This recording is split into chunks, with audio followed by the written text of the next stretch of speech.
श्री शिवाय नमस्तुभ्यम। आज की कथा में आप सभी भक्तों का हार्दिक स्वागत है। भगवान भोलेनाथ आपकी समस्त मनोकामनाओं को पूर्ण करें। आज है 17 अगस्त, दिन है सोमवार और आज आप सुनेंगे सावन मास की कथा का 19वां अध्याय। और इससे पहले के सभी अध्याय सुनने के लिए आप सभी भक्तों का बहुत बहुत आभार। दोस्तों, आज है नागपंचमी, तो नागपंचमी की पूजा विधि और व्रत की कथा के लिए चैनल पर वीडियो अपलोड है, आप लोग सुन सकते हैं। और अब भगवान भोलेनाथ का ध्यान करके आज की कथा का प्रारंभ करते हैं। ईश्वर बोले, हे महामुने, अब मैं श्रावण मास में दोनों पक्षों की एकादशी तिथि को जो किया जाता है उसे कहता हूँ, आप सुनिए। हे वत्स, रहस्यमय, अतिश्रेष्ठ, महान पुण्य प्रदान करने वाले तथा महापातकों का नाश करने वाले इस व्रत को मैंने किसी से नहीं कहा है। यह एकादशी व्रत श्रवण मात्र से ही मनुष्यों को वांछित फल प्रदान करने वाला, पापों का नाश करने वाला, सभी व्रतों में श्रेष्ठ तथा शुभ है। इसे मैं आपसे कहूँगा, आप एकाग्रचित्त होकर सुनिए। दशमी तिथि में प्रातःकाल स्नान करके शुद्ध होकर संध्या आदि कर लें और वेद वेत्ता, पुराणज्ञ तथा जितेंद्रिय विप्रों से आज्ञा लेकर 16 उपचारों से देवाधिदेव भगवान का विधिवत पूजन करके इस प्रकार प्रार्थना करें। हे पुंडरीकाक्ष, मैं एकादशी को निराहार रहकर दूसरे दिन भोजन करूंगा। हे अच्युत, आप मेरे शरणदाता हुइए। हे वत्स, गुरु, देवता तथा अग्नि की सन्निधि में नियम धारण करें और उस दिन काम क्रोध रहित होकर भूमि पर शयन करें। उसके बाद प्रातःकाल होने पर भगवान केशव में मन को लगाएं। भूख लगने तथा प्रस्खलन गिरना, ठोकर आदि लगना, इन सभी कार्यों के समय श्रीधर इस शब्द का उच्चारण करें। हे वत्स, यह व्रत मोक्ष प्रदान करने वाला है, अतः 3 दिनों तक पाखंडी आदि लोगों के साथ बातचीत, उन्हें देखना तथा उनकी बातें सुनना, इन सब का त्याग कर देना चाहिए। तदनंतर क्रोध रहित होकर पंचगव्य लेकर मध्याह्न के समय नदी आदि के निर्मल जल में स्नान करना चाहिए। सूर्य को नमस्कार करके भगवान श्रीधर की शरण में जाना चाहिए और वर्णाचार की विधि से सभी कृत्य संपन्न करके घर आना चाहिए। वहाँ पुष्प, धूप तथा अनेकों प्रकार के नैवेद्यों से श्रद्धापूर्वक श्रीधर की पूजा करनी चाहिए। उसके बाद सुवर्ण में पंचरत्न युक्त श्वेत चंदन से लिप्त तथा 2 वस्त्रों से आच्छादित कलश को स्थापित करें और शंख चक्र गदा युक्त देवाधिदेव श्रीधर की प्रतिमा स्थापित करके उनकी पूजा करके गीत वाद्य तथा कथा श्रवण के साथ रात्रि में जागरण करना चाहिए। इसके बाद विमल प्रभात होने पर द्वादशी के दिन विधिवत पूजन करके कृतकृत्य होकर बुद्धिमान को चाहिए कि श्रीधर नाम का जप करे। इसके बाद उन शंख चक्र तथा गदा धारण करने वाले देव देवेश श्रीधर की पुनः पूजा करें और सुवर्ण दक्षिणा सहित कलश ब्राह्मण को प्रदान करें। उस समय ब्राह्मण को विशेष करके नवनीत अवश्य प्रदान करें।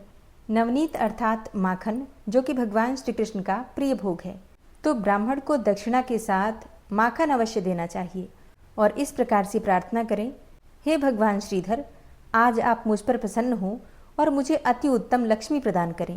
हे मुनिश्रेष्ठ, इस प्रकार उच्चारण करके जगत गुरु श्रीधर से प्रार्थना करके श्रेष्ठ ब्राह्मणों को भोजन कराकर अपने सामर्थ्य के अनुसार दक्षिणा देनी चाहिए। इसके बाद सेवकों आदि को भोजन कराकर गायों को घास खिलानी चाहिए और इसके बाद मित्रों तथा बंधु बांधवों समेत स्वयं भोजन करना चाहिए।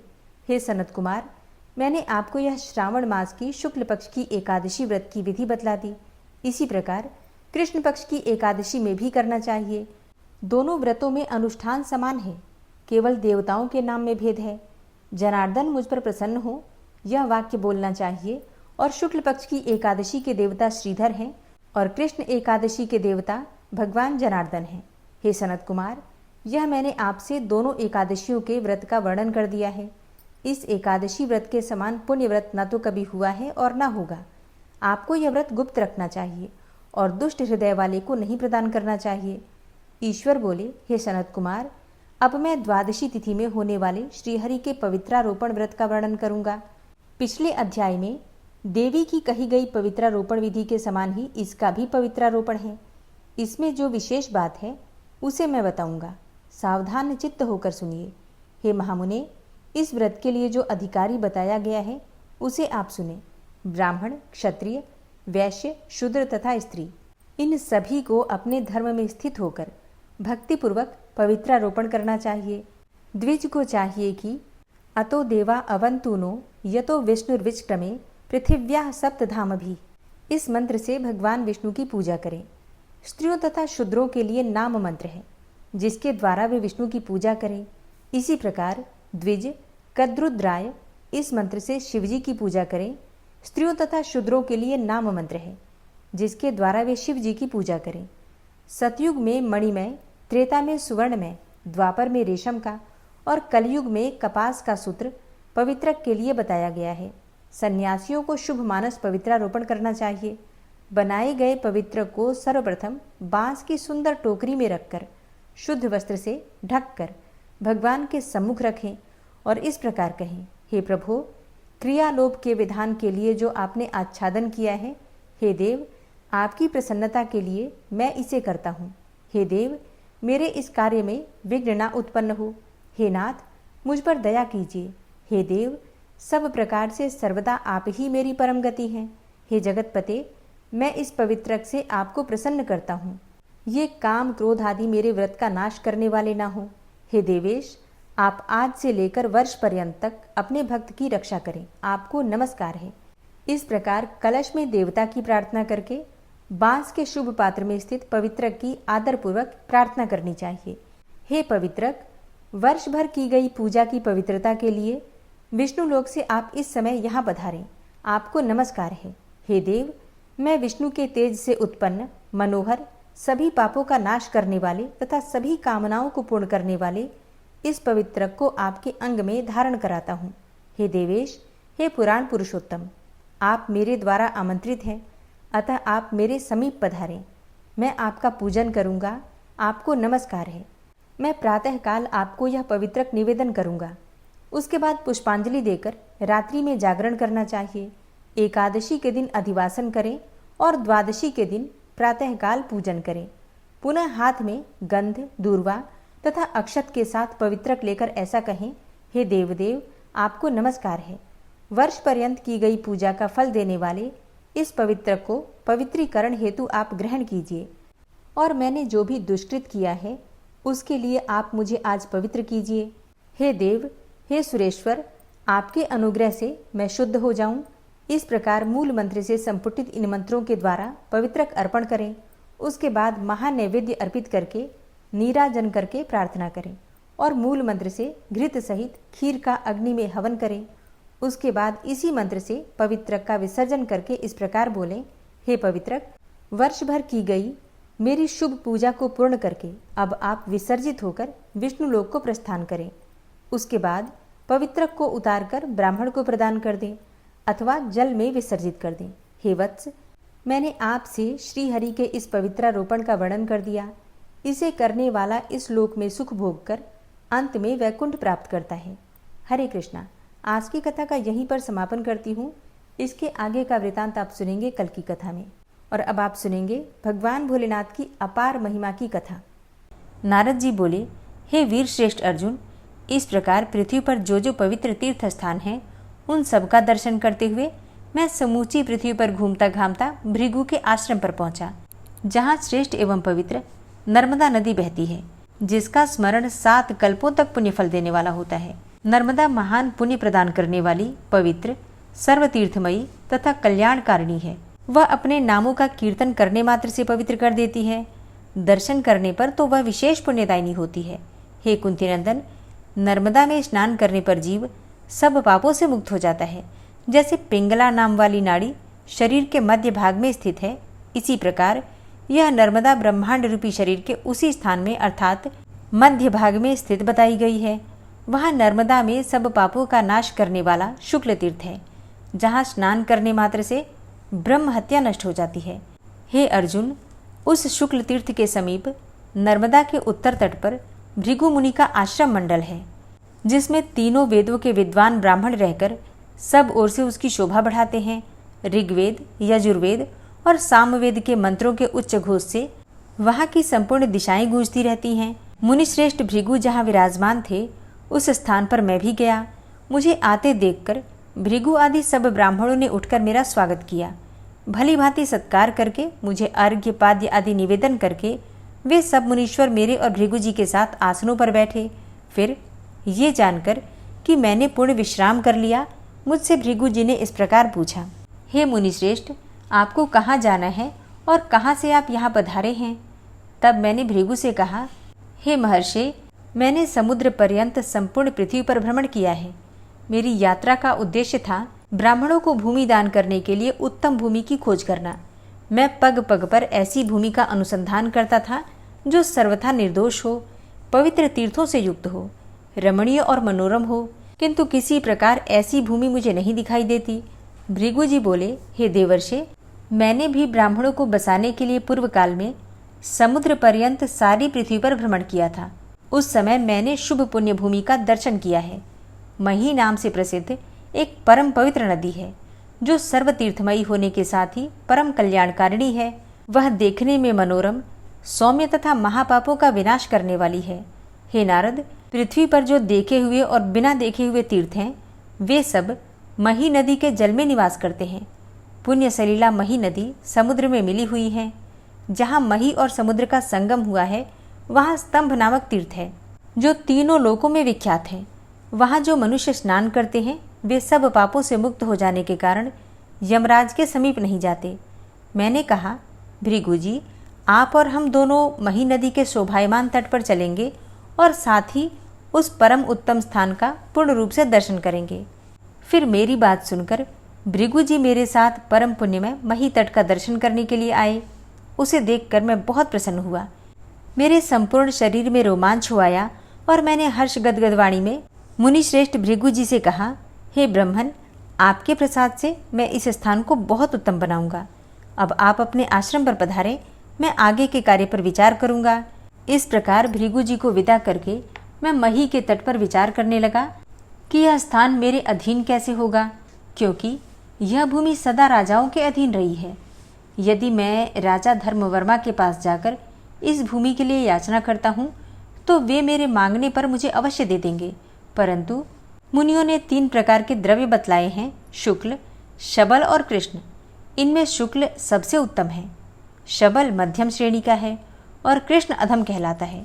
वेदों को पढ़ाकर शिष्य से जो दक्षिणा के रूप में धन प्राप्त होता है, वह शुक्ल कहा गया है, और कन्या से तथा सूद, व्यापार, खेती और याचना से मिला हुआ धन शबल कहलाता है। जुआ, चोरी, दुस्साहसपूर्ण कार्य तथा छल से कमाया हुआ धन कृष्ण कहा गया है। ये शुक्ल, शबल और कृष्ण द्रव्य क्रमशः सात्विक, राजस और तामस माने गए हैं।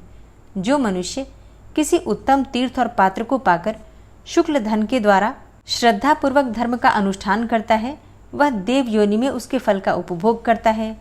जो राजस भाव से शबल धन के द्वारा याचकों को दान देता है, वह उसका उपभोग मनुष्य योनि में करता है। और जो तमोगुण से आवृत होकर कृष्ण धन के द्वारा दान करता है, वह नराधम मृत्यु के पश्चात तिर्यक योनि में जाकर उसके फल का उपभोग करता है। अब इस दृष्टि से मेरे याचना करने पर मिला हुआ धन राजस होगा, यह बात स्वतः ही स्पष्ट है। यदि ब्राह्मण भाव से उपस्थित होकर राजा से प्रतिग्रह की याचना करता हूँ, तो वह भी प्रतिग्रह होने के ही कारण मुझे अत्यंत कष्टदायक प्रतीत होता है। यह राज प्रतिग्रह बड़ा भयंकर है। स्वाद में तो मधु के समान है, किंतु परिणाम में विष के तुल्य है। प्रतिग्रह युक्त ब्राह्मण नरक में जाता है। इसीलिए मैं इस प्रतिग्रह रूपी पाप से अलग हूँ। तब दान और याचना, इन दोनों में से किस एक उपाय के द्वारा यह स्थान अपने अधिकार में करूं? इसी बात पर मैं बार बार विचार करने लगा।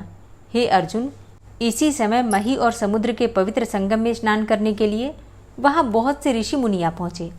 मैंने उन सबसे पूछा, हे महात्माओं, आप लोग कहाँ से आए हैं? तब वे मुझे प्रणाम करके बोले, हे मुने, हम लोग सौराष्ट्र देश में रहते हैं, जहाँ के राजा धर्मवर्मा हैं। राजा धर्मवर्मा ने दान का तत्व जानने की इच्छा से बहुत वर्षों तक तपस्या की। तब आकाशवाणी ने उनसे एक श्लोक कहा, जो इस प्रकार से है, सुनो। द्विहेतु षडधिष्ठानम षडंग च द्विपाकयुक् चतुष्प्रकारम त्रिविधम त्रिनाशम दान मुच्यते। अर्थात दान के 2 हेतु, 6 अधिष्ठान, 6 अंग, 2 प्रकार के परिणाम अर्थात फल, 4 प्रकार, 3 भेद और 3 विनाश के साधन हैं, ऐसा कहा जाता है। यह एक श्लोक मात्र कहकर आकाशवाणी मौन हो गई। हे नारद जी, राजा के पूछने पर भी आकाशवाणी ने इस श्लोक का अर्थ नहीं बतलाया। तब महाराज धर्मवर्मा ने ढिंढोरा पिटवाकर यह घोषणा कराई कि जो मेरी तपस्या द्वारा प्राप्त हुए इस श्लोक की ठीक ठीक व्याख्या कर देगा, उसे मैं 7 लाख गौएं, इतनी ही स्वर्ण मुद्राएं तथा 7 गांव दे दूंगा। डंके की चोट पर राजा की यह महती घोषणा सुनकर अनेक देशों के बहुत सारे ब्राह्मण वहां गए। हे नारद जी, हम भी धन के लोभ से वहां गए थे, किंतु श्लोक दुर्बोध होने के कारण उसकी व्याख्या न करके यहाँ लौट आए हैं और अब तीर्थ यात्रा के लिए जाते हैं। हे अर्जुन, उन महात्माओं की यह बात सुनकर मैं बहुत प्रसन्न हुआ और उन्हें विदा करके सोचने लगा कि अहो, इस स्थान की प्राप्ति के लिए मुझे अच्छा उपाय मिल गया, इसमें कोई संशय नहीं है। श्लोक की व्याख्या करके विद्या के मूल्य पर मैं राजा से स्थान और धन दोनों प्राप्त करूंगा। ऐसा करने पर मुझे प्रतिग्रह नहीं मांगना पड़ेगा और अब मेरा दुर्लभ मनोरथ सिद्ध हो जाएगा। यद्यपि यह श्लोक अत्यंत दुर्बोध है, तथापि मैं इसे अच्छी तरह जानता हूँ। हे कुंती नंदन, इस प्रकार विचार करके मुझे बड़ा हर्ष हुआ। फिर उस महिसागर संगम तीर्थ को बार बार प्रणाम करके मैं वहां से चला और वृद्ध ब्राह्मण का रूप धारण करके राजा धर्मवर्मा के पास जा पहुंचा। वहां जाकर मैंने राजा से इस प्रकार कहा, हे नरेंद्र, मुझसे श्लोक की व्याख्या सुनिए और इसके बदले में जो कुछ भी देने के लिए आपने ढिंढोरा पिटवाया है उसकी यथार्थता प्रकट कीजिए। मेरे ऐसा कहने पर राजा बोले कि हे ब्राह्मण, ऐसी बात तो बहुत अधिक श्रेष्ठ ब्राह्मण कह चुके हैं, परंतु कोई भी इसका वास्तविक अर्थ नहीं बता सका। दान के वे दोनों हेतु कौन हैं? 6 अधिष्ठान कौन से बताए गए हैं? 6 अंग कौन हैं? 2 फल कौन माने गए हैं? वे 4 प्रकार और 3 भेद कौन कौन से हैं? तथा दान के 3 विनाश साधन कौन कौन से बताए गए हैं? यह सब स्पष्ट रूप से वर्णन कीजिए। हे विप्रवर, यदि इन 7 प्रश्नों को आप भली भांति स्पष्ट करके बतला सकेंगे तो मैं आपको 7 लाख गौ, इतनी ही स्वर्ण मुद्रा तथा 7 गांव दे दूंगा, और यदि नहीं बता सकें तो खाली हाथ अपने घर लौट जाइएगा। हे अर्जुन, उनके ऐसा कहने पर सौराष्ट्रपति राजा धर्मवर्मा से मैंने कहा कि हे राजन, दान के जो 2 हेतु बताए गए हैं उन्हें सुनिए। दान का थोड़ा होना या बहुत होना अभ्युदय का कारण नहीं होता, अपितु श्रद्धा और शक्ति ही दानों की वृद्धि और क्षय में कारण होती है। इनमें से श्रद्धा के विषय में ये श्लोक हैं, शरीर को बहुत क्लेश देने से तथा धन की राशियों से सूक्ष्म धर्म की प्राप्ति नहीं होती। श्रद्धा ही धर्म और अद्भुत तप है। श्रद्धा ही स्वर्ग और मोक्ष है तथा श्रद्धा ही यह संपूर्ण जगत है। यदि कोई बिना श्रद्धा के अपना सर्वस्व दे दे अथवा अपना जीवन ही निछावर कर दे तो भी वह उसका फल नहीं पाता। इसलिए सबको श्रद्धावान होना चाहिए। श्रद्धा से ही धर्म का साधन किया जाता है, धन की बहुत बड़ी राशि से नहीं, क्योंकि अकिंचन ऋषि मुनि श्रद्धालु होने के कारण ही स्वर्गलोक में गए हैं। देहधारियों में उनके स्वभाव के अनुसार होने वाली श्रद्धा 3 प्रकार की होती है, सात्विकी, राजसी और तामसी। अब इनके विषय में सुनिए।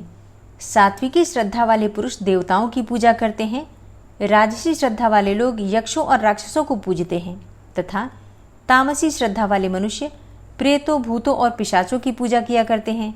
इसलिए श्रद्धावान पुरुष अपने न्यायोपार्जित धन का सत्पात्र के लिए जो दान करते हैं वह यदि थोड़ा सा भी हो तो उसी से भगवान शिव प्रसन्न हो जाते हैं। शक्ति के विषय में श्लोक इस प्रकार है। शक्ति अर्थात जैसा हम कहते हैं ना, यथाशक्ति दान करना चाहिए। तो इसके विषय में कहा गया है कि कुटुंब के भरण पोषण से जो अधिक हो वही धन दान करने योग्य है। वही मधु के समान मीठा, उसी से वास्तविक धर्म का लाभ होता है। इसके विपरीत करने पर वह आगे चलकर विष के समान हानिकारक होता है। दाता का धर्म अधर्म रूप में परिणत हो जाता है। यदि आत्मीय जन दुख से जीवन निर्वाह कर रहे हों तो उस अवस्था में किसी सुखी और समर्थ पुरुष को दान देने वाला मनुष्य मधुपान के धोखे में मानो विष भक्षण करने वाला है। वह धर्म के अनुकूल नहीं बल्कि प्रतिकूल चलता है।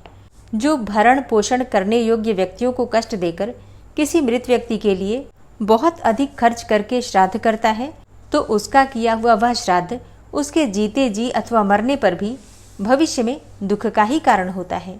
जो अत्यंत तुच्छ हो अथवा जिस पर सर्वसाधारण का अधिकार हो वह वस्तु सामान्य कहलाती है। कहीं से मांग कर लाई हुई वस्तु को याचित कहते हैं। धरोहर का ही दूसरा नाम न्यास है। बंधक रखी हुई वस्तु को आधी कहते हैं। दी हुई वस्तु दान के नाम से पुकारी जाती है। दान में मिली हुई वस्तु को दान धन कहते हैं। जो धन एक के यहाँ धरोहर रखा गया हो और रखने वाले ने पुनः उसे दूसरे के यहाँ रख दिया हो, उसे अनवाहित कहते हैं। जिसे किसी के विश्वास पर उसके यहाँ छोड़ दिया जाए, वह धन निक्षिप्त कहलाता है। वंशजों के होते हुए भी सब कुछ दूसरों को दे देना सान्वय सर्वस्व दान कहा गया है। विद्वान पुरुषों को चाहिए कि वे आपत्ति काल में भी उपर्युक्त 9 प्रकार की वस्तुओं का दान कभी न करें। जो पूर्वोक्त 9 वस्तुओं का दान करता है वह मूढ़ चित्त मानव प्रायश्चित का भागी होता है। हे राजन, ये दान के 2 हेतु बताए गए हैं। अन्य अधिष्ठानों का भी वर्णन सुनो। दान के अधिष्ठान 6 हैं, उन्हें बताता हूँ। धर्म, अर्थ, काम, लज्जा, हर्ष और भय, ये दान के 6 अधिष्ठान कहे जाते हैं। सदा ही किसी प्रयोजन की इच्छा न रखकर केवल धर्म बुद्धि से सुपात्र व्यक्तियों को जो दान किया जाता है उसे धर्मदान कहते हैं। मन में कोई प्रयोजन रखकर ही प्रसंगवश जो कुछ दिया जाता है उसे अर्थदान कहते हैं, और ऐसा दान मात्र इसी लोक में फल देने वाला होता है। स्त्री समागम, सुरापान, शिकार और जुए के प्रसंग से अनधिकारी मनुष्यों को प्रयत्नपूर्वक जो कुछ दिया जाता है वह कामदान कहलाता है। भरी सभा में याचकों के मांगने पर लज्जावश देने की प्रतिज्ञा करके उन्हें जो कुछ दिया जाता है वह लज्जा दान माना गया है। कोई प्रिय कार्य देखकर अथवा प्रिय समाचार सुनकर हर्षोल्लास से जो कुछ दिया जाता है उसे धर्म विचारक महात्मा पुरुष हर्षदान कहते हैं। निंदा, अनर्थ और हिंसा का निवारण करने के लिए अनुपकारी व्यक्तियों को विवश होकर जो कुछ दिया जाता है उसे भयदान कहते हैं। इस प्रकार दान के 6 अधिष्ठान बताए गए। अब उसके 6 अंगों का वर्णन सुनिए। दाता, प्रतिग्रहिता, शुद्धि, धर्मयुक्त देय वस्तु, देश और काल, ये दान के 6 अंग माने गए हैं। दाता निरोग, धर्मात्मा, देने की इच्छा रखने वाला, व्यसन रहित, पवित्र तथा सदा अनिंदनीय कर्म से आजीविका चलाने वाला होना चाहिए। इन 6 गुणों से दाता की प्रशंसा होती है। सरलता से रहित, श्रद्धाहीन, दुष्टात्मा, दुर्व्यसनी, झूठी प्रतिज्ञा वाला तथा बहुत सोने वाला दाता तमोगुणी और अधम माना गया है। जिसके कुल, विद्या और आचार तीनों उज्ज्वल हो, जीवन निर्वाह की वृत्ति भी शुद्ध और सात्विक हो, जो दयालु हो, जितेंद्रिय तथा योनि दोष से मुक्त हो, वह ब्राह्मण दान का उत्तम पात्र, प्रतिग्रह का सर्वोत्तम अधिकारी कहा जाता है। याचकों को देखने पर सदा प्रसन्न मुख हो, उनके प्रति हार्दिक प्रेम होना, उनका सत्कार करना तथा उनमें दोष दृष्टि न रखना, ये सब सद्गुण दान में शुद्धिकारक माने गए हैं। जो धन किसी दूसरे को सताकर न लाया गया हो, अति क्लेश उठाए बिना अपने प्रयत्न से उपार्जित किया गया हो, वह थोड़ा हो या अधिक, वही देने योग्य बताया गया है। किसी के साथ कोई धार्मिक उद्देश्य लेकर जो वस्तु दी जाती है उसे धर्मयुक्त देय कहते हैं। यदि देय वस्तु उक्त विशेषताओं से शून्य हो तो उसके दान से कोई फल नहीं होता। जिस देश अथवा काल में जो पदार्थ दुर्लभ हो, उस पदार्थ का दान करने योग्य वही देश और काल श्रेष्ठ है, दूसरा नहीं। इस प्रकार ये दान के 6 अंग बताए गए हैं। अब दान के विविध फलों का वर्णन सुनो। महात्माओं ने दान के 2 परिणाम अर्थात फल बतलाए हैं। उनमें से एक तो परलोक के लिए होता है और एक होता है इहलोक के लिए। श्रेष्ठ पुरुषों को जो कुछ दिया जाता है उसका उपभोग परलोक में होता है, और असत पुरुषों को जो कुछ दिया जाता है वह दान यहीं भोगा जाता है। ये 2 परिणाम बताए गए हैं। अब दान के 4 प्रकारों को श्रवण करो। ध्रुव, त्रिक, काम्य और नैमित्तिक। इस क्रम से द्विजों ने वैदिक दान मार्ग को 4 प्रकार का बतलाया है। कुआं बनवाना, बगीचे लगवाना अथवा पोखरे खुदवाना आदि कार्यों में जो सबके उपयोग में आते हैं, ऐसे कार्यों में धन लगाना ध्रुव कहा गया है। प्रतिदिन जो कुछ दिया जाता है उस नित्य दान को ही त्रिक कहते हैं। संतान, विजय, ऐश्वर्य, स्त्री और बल आदि के निमित्त तथा इच्छा की पूर्ति के लिए जो दान किया जाता है वह काम्य कहलाता है। नैमित्तिक दान 3 प्रकार का बतलाया गया है। वह होम से रहित होता है। जो ग्रहण और संक्रांति आदि काल की अपेक्षा से दान किया जाता है वह कालापेक्ष नैमित्तिक दान है। श्राद्ध आदि क्रियाओं की अपेक्षा से जो दान किया जाता है वह क्रियापेक्ष नैमित्तिक दान है। तथा संस्कार और विद्या अध्ययन आदि गुणों की अपेक्षा रखकर जो दान दिया जाता है वह गुणापेक्ष नैमित्तिक दान है। इस तरह दान के 4 प्रकार बतलाए गए हैं। अब उसके 3 भेदों का प्रतिपादन किया जाता है। 8 वस्तुओं के दान उत्तम माने गए हैं। विधि के अनुसार किए हुए 4 दान मध्यम हैं और शेष कनिष्ठ माने गए हैं। यही दान की त्रिविधता है जिसे कि विद्वान पुरुष जानते हैं। गृह, मंदिर या महल, विद्या, भूमि, गौ, कूप, प्राण और सुवर्ण, इन वस्तुओं का दान अन्य दानों की अपेक्षा उत्तम है। अन्न, बगीचा, वस्त्र तथा अश्व आदि वाहन, इन मध्यम श्रेणी के द्रव्यों को देने से यह मध्यम दान माना गया है। जूता, छाता, बर्तन, दही, मधु, आसन, दीपक, काष्ठ और पत्थर आदि, इन वस्तुओं के दान को श्रेष्ठ पुरुषों ने कनिष्ठ दान बताया है। यही दान के 3 भेद बतलाए गए हैं। अब दान नाश के 3 हेतुओं को सुनो। जिसे देकर पीछे पश्चाताप किया जाए, जो अपात्र को दिया जाए, तथा जो बिना श्रद्धा के अर्पण किया जाए, वह दान नष्ट हो जाता है। पश्चाताप, अपात्रता और अश्रद्धा, ये तीनों दान के नाशक हैं। यदि दान देकर पश्चाताप हो तो वह आसुर दान है, जो निष्फल माना गया है। अश्रद्धा से जो कुछ दिया जाता है वह राक्षस दान है, वह भी व्यर्थ ही होता है। ब्राह्मण को डांट फटकार कर या उसे कटु वचन सुनाकर जो दान किया जाता है, अथवा दान देकर जो ब्राह्मण को कोसा जाता है, वह पैशाच दान माना गया है, उसे भी व्यर्थ ही समझना चाहिए। ये तीनों भाव दान के नाशक हैं। हे राजन, इस प्रकार 7 पदों में बंधा हुआ जो दान का यह उत्तम महात्म्य है, उसे मैंने तुमको बताया। तब राजा धर्मवर्मा बोले कि आज मेरा जन्म सफल हुआ, आज मुझे अपनी तपस्या का फल मिल गया। यशस्वी पुरुषों में श्रेष्ठ हे महर्षि, आज आपने मुझे कृतार्थ कर दिया। विद्या पढ़कर यदि मनुष्य दुराचारी हो गया हो तो उसका संपूर्ण जीवन व्यर्थ है। बहुत क्लेश उठाकर जो पत्नी प्राप्त की गई, वह यदि कटुवादिनी निकली तो वह भी व्यर्थ है। कष्ट उठाकर जो कुआं बनवाया गया, उसका पानी यदि खारा निकला तो वह भी निरर्थक है। तथा अनेकों प्रकार के क्लेश सहन करने के पश्चात जो मनुष्य जन्म मिला, वह यदि धर्माचरण के बिना बिताया गया हो तो उसे भी व्यर्थ ही समझना चाहिए। इसी प्रकार मेरी तपस्या भी व्यर्थ हो गई थी, उसे आज आपने सफल कर दिया। आपको नमस्कार है। समस्त ब्राह्मणों को बारंबार नमस्कार है। पूर्व काल में भगवान विष्णु ने वैकुंठ धाम में आए हुए सनकादि कुमारों से ठीक ही कहा था कि मैं यजमान के यज्ञ मंडप में अपने अग्नि रूपी मुख के द्वारा घी में डुबोई हुई आहुति पाकर भी उसे उतनी तृप्तिपूर्वक नहीं खाता जितनी कि मुझ में अपने कर्म फल समर्पित करके प्रसन्न होने वाले ब्राह्मण के मुख से भोजन करते समय मुझे एक एक ग्रास में तृप्ति होती है। अतः मैंने व्यवहारों से यदि कभी ब्राह्मणों का अप्रिय किया हो तो सबके स्वामी ब्राह्मण लोग कृपापूर्वक मुझे क्षमा करें। हे मुने, आप कौन हैं? आप कोई साधारण व्यक्ति नहीं है। मैं चरणों में मस्तक रखकर आपको प्रसन्न करना चाहता हूँ, कृपया अपना परिचय दीजिए। राजा धर्मवर्मा के ऐसा कहने पर उस समय मैंने अपना परिचय इस प्रकार दिया। हे नृपश्रेष्ठ, मैं देवर्षि नारद हूँ, स्थान की प्राप्ति के लिए आया हूँ। तुम अपनी प्रतिज्ञा के अनुसार मुझे धन दो और स्थान बनाने के लिए भूमि अर्पण करो। हे महाराज, यद्यपि यह भूमि और धन देवताओं के ही हैं, तथापि जिस समय जो राजा हो उसी से उसको मांगना चाहिए, क्योंकि वह पृथ्वी का प्रतिपालक और दाता होता है। इसीलिए द्रव्य शुद्धि की इच्छा से मैं तुमसे कुछ भूमि मांगता हूँ। तब राजा ने कहा, हे विप्रवर, यदि आप देवर्षि नारद हैं तो यह सारा राज्य आपका ही रहे। मैं तो आपकी और समस्त ब्राह्मणों की चाकरी करूँगा। नारद जी कहते हैं कि हे अर्जुन, तब मैंने राजा धर्मवर्मा से कहा, यह धन तुम्हारे पास ही रहे, आवश्यकता के समय मैं ले लूँगा। ऐसा कहकर मैं रैवतक पर्वत पर चला गया। उस पर्वत का दर्शन करके मुझे बड़ी प्रसन्नता हुई। वहाँ तपस्या करके मनुष्य अपनी अभिष्ट वस्तुओं को प्राप्त कर लेता है। ठीक उसी तरह जैसे कि भक्त पुरुष भगवान महादेव को पाकर अपना मनोरथ सिद्ध कर लेता है।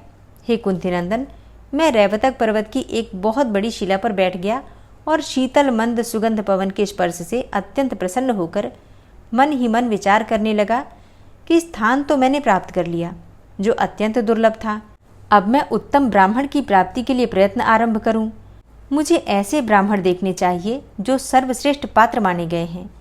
इस विषय में वेदवादी विद्वानों के वचन इस प्रकार सुने जाते हैं कि जैसे खेने वालों के बिना कोई नाव किसी प्राणी को पार उतारने में समर्थ नहीं है, उसी प्रकार जाति से श्रेष्ठ ब्राह्मण भी यदि दुराचारी हो तो वह किसी का भी उद्धार नहीं कर सकता।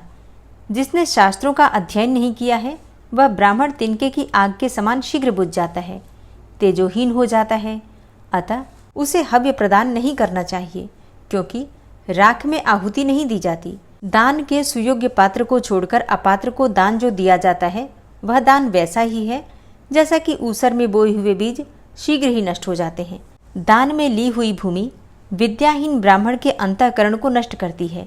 इसी प्रकार गाय उसके भोगों का, स्वर्ण उसके शरीर का, घोड़ा उसके नेत्र का, वस्त्र उसकी स्त्री का, घृत उसके तेज का और तिल उसकी संतान का नाश करते हैं। अतः अविद्वान ब्राह्मण को सदा प्रतिग्रह से डरना चाहिए। मूर्ख ब्राह्मण थोड़ा प्रतिग्रह लेकर भी कीचड़ में फंसी हुई गाय की भांति कष्ट पाता है। इसीलिए जो मूढ़ तपस्या से युक्त और गुप्त रूप से स्वाध्याय का साधन करने वाले हैं तथा जो शांति चित्त वाले हैं, उन्हीं को दिया हुआ दान सदा अक्षय होता है। उत्तम देश में अर्थात काशी आदि तीर्थों में, उत्तम काल अर्थात ग्रहण आदि में श्रेष्ठ उपाय से सत्पात्र को जो श्रद्धापूर्वक द्रव्य दिया जाता है, वही परिपूर्ण दान धर्म का लक्षण है। केवल विद्या अथवा तपस्या से सुपात्रता नहीं आती। जहाँ सदाचार है और उसके साथ ये दोनों विद्या और तपस्या भी हैं, उसी को उत्तम पात्र कहा जाता है। नमः शिवाय। आज की कथा का यहीं पर समापन करती हूँ। उम्मीद करती हूँ दान से संबंधित ये जानकारी आपके लिए अवश्य उपयोगी होगी। आपको वीडियो पसंद आई हो तो कथा को लाइक करने के साथ ही शेयर भी ज़रूर किया कीजिए, ताकि दूसरे भक्तों को भी इस कथा का लाभ प्राप्त हो। चैनल पर पहली बार आए हैं, अगर अभी तक आपने चैनल को सब्सक्राइब नहीं किया है तो आज की वीडियो अगर आपको अच्छी लगे तो चैनल को सब्सक्राइब करके बेल आइकन को ज़रूर प्रेस कर लीजिए, ताकि सभी जानकारी आपको सही समय पर प्राप्त हो सके। मिलती हूँ मैं आपसे अगली वीडियो में, तब तक के लिए जय श्री राधे।